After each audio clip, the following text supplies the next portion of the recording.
Um lapso temporal que acabou levando uma jovem a fazer uma hipnose regressiva.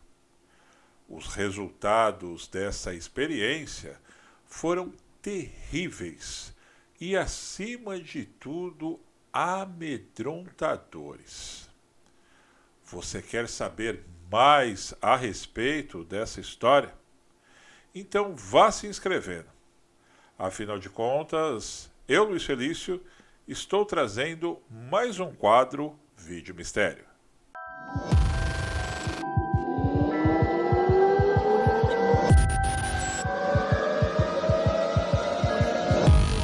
Bem, meus caros, como eu abri dizendo, a história de hoje, além de curiosa, ela é muito sinistra. Nós vamos reportar a partir de agora o relato de Sara Oberdan, hoje uma mulher de 45 anos que vive na cidade de São Paulo, que passou por uma experiência assustadora, conforme eu acabei de dizer, no exato ano de 2003, quando ela então estava com 25 anos.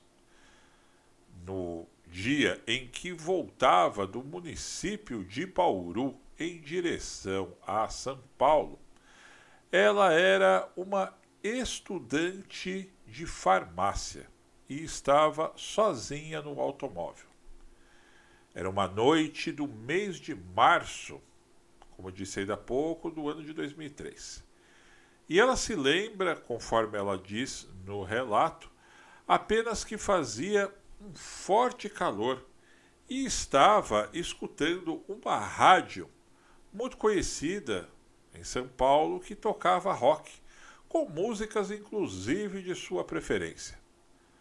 A última vez que ela diz ter lembrado de olhar no relógio do próprio carro, marcava exatamente 8 horas, 8:05, ou como nós dizemos melhor aqui no Brasil, 20 horas, 20 horas e 5 minutos, ok? Mas o estranho é que, em determinado momento, Sara teve uma sensação de uma espécie de apagão repentino, meus caros. E quando ela abriu os olhos, acreditem se quiser, já era dia. Fazia sol e ela apenas lembra de estar bem lentamente dirigindo o carro e algumas outras pessoas que estavam com seus automóveis em volta, buzinando e até mesmo chamando a atenção dela, pois ela estava numa autoestrada andando bem devagar. E rapidamente ela olhou no relógio e eram 7h15, mas da manhã. O rádio, ao contrário do que ela tinha a última lembrança, que estava na sua emissora favorita, agora estava desligado. E o seu celular, que ela disse que na época era um Nokia, tinha 12 chamadas de sua mãe não atendidas. Ela disse que só sentia muita sede. Então, ela decidiu imediatamente retornar a ligação para sua mãe, que disse que estava desesperada, pois Sara tinha prometido chegar em seu apartamento em São Paulo por volta de, no máximo, 23 horas.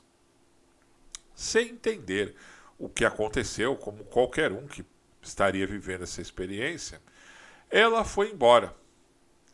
E logo notou que estava em uma direção oposta. E sim, quase chegando na cidade de Campinas, na verdade. Parou então em um posto de gasolina para ela tentar, inclusive, se situar do que de fato estava acontecendo. Ela diz que chegou até mesmo ficar em dúvida se ela tinha bebido algo, mas ela não se lembrava. E foi nesse exato momento que ela comprou um refrigerante, claro, bem gelado para matar aquela sede que ela estava.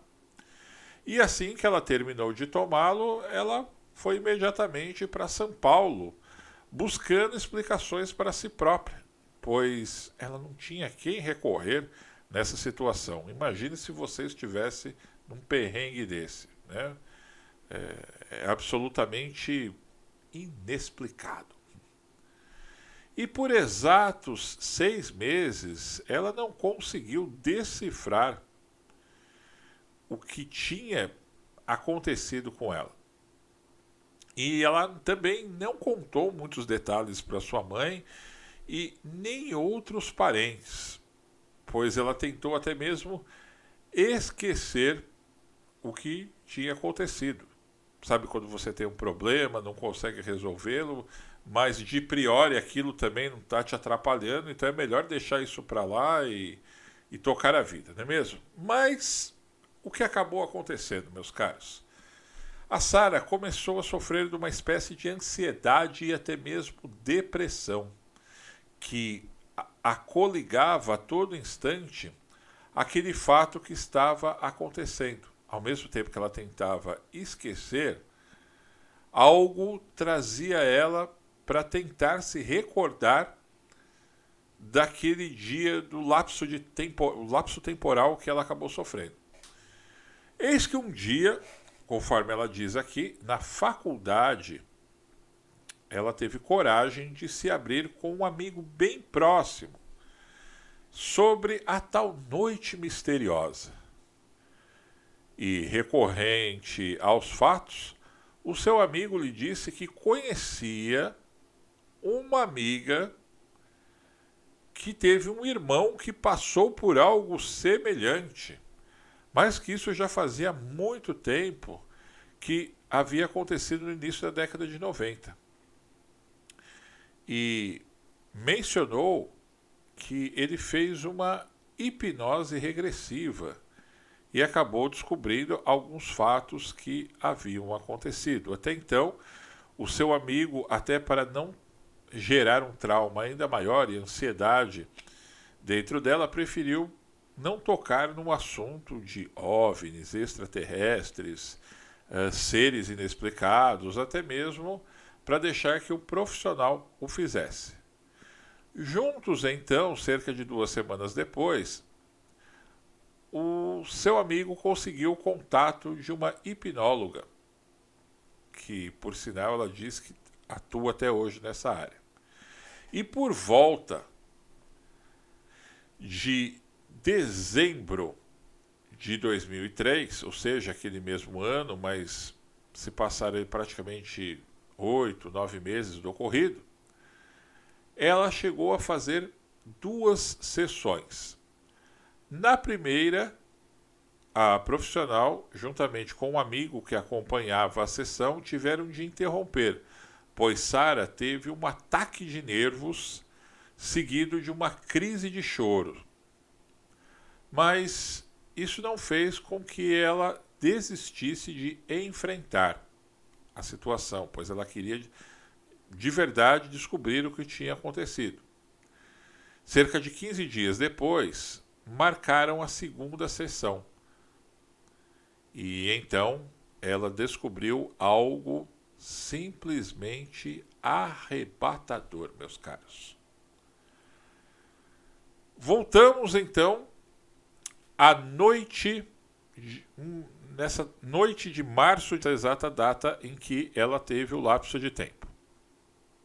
Agora ela já descreve o que foi transcrito na regressão, ok? E como foi o seu depoimento. Sara abre dizendo o seguinte: era uma noite muito quente.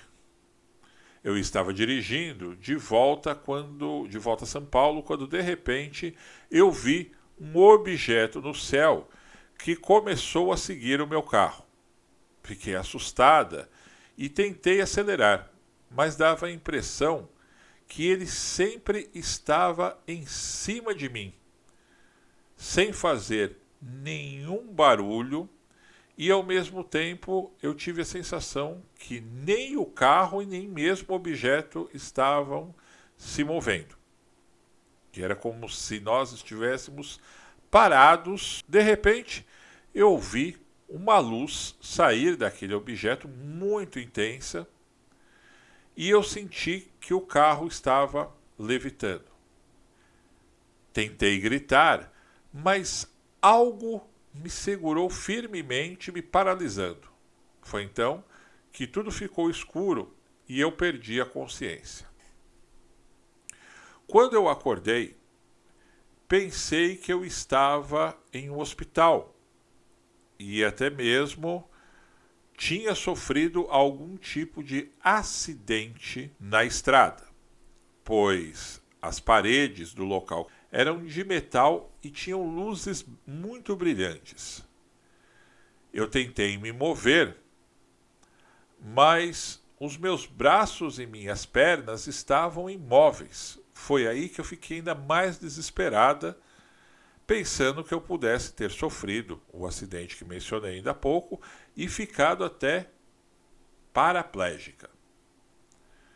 Foi como se tivessem dado algum tipo de anestésico, onde eu fiquei completamente indefesa e imóvel. Foi então que das trevas surgiram duas criaturas. Eram altas, com pele cinza, levemente azuladas, talvez até mesmo pelo reflexo da luz, pareciam ser azuladas, e olhos grandes e escuros. Eles se aproximaram de mim e começaram a fazer testes, examinando todo o meu corpo, e conversavam entre eles apenas com gestos. Usavam aparelhos estranhos que eu não me lembro muito bem do formato, mas que eram muito distantes de ser algo que qualquer médico aqui desse planeta possa já ter manuseado, sobretudo em mim. Eu gritei, tentei lutar, mas nada adiantou, pois esses seres me ignoravam e não demonstravam qualquer preocupação com o meu bem-estar. Finalmente, eles terminaram e me deixaram sozinha na sala. Eu ainda tentei me mover, mas foi inútil. Comecei a me sentir fraca e confusa, e não conseguia lembrar exatamente do que tinha acontecido. Quando acordei, foi como eu disse no início do relato. Eu já estava em meu carro, era a luz do dia, e sentia muita sede e estava um tanto desorientada, apesar de estar dirigindo. Quando voltei da hipnose, estava chorando muito e disse que tudo foi confuso demais para mim compreender. Eu termino aqui o texto com um pós que ela deixou no relato, dizendo que ela se sente ainda muito traumatizada até hoje e que ela evita dirigir à noite sozinha. De preferência tem que ter alguém dirigindo para ela ou até mesmo, no mínimo, um carona junto, ok? E ela, sobretudo, tem horror de assistir filmes com temas de extraterrestres ou até mesmo outros títulos que têm aquele terrorzão muito pesado, pois isso a incomoda demais. Antes de encerrar, eu tenho que dizer que existem vários relatos muito parecidos ao redor de todo mundo. E isso não é uma coisa que começou a acontecer em 2010, 2015, 2018. Talvez o advento da internet espalhou muito mais, propagou esses relatos. Mas, na verdade, muitas televisões antes da internet já os reportam desde a década de 50, da década de 60. E a semelhança entre os seres que são citados nessas abduções são quase idênticos. Às vezes muda uma estatura, às vezes muda uma maneira de atuar, mas no final é praticamente a mesma coisa. É isso que intriga e intriga demais. No entanto, meus caros, eu gostaria de agradecer muito a quem ficou comigo neste vídeo até esse exato momento. Não se esqueçam de se inscreverem no canal, afinal de contas, na próxima semana nós teremos mais vídeo mistério. E também eu tenho outros conteúdos tão interessantes quanto aqui que eu vou deixar para que você descubra se inscrevendo no canal. Combinado então? Um grande abraço e até breve.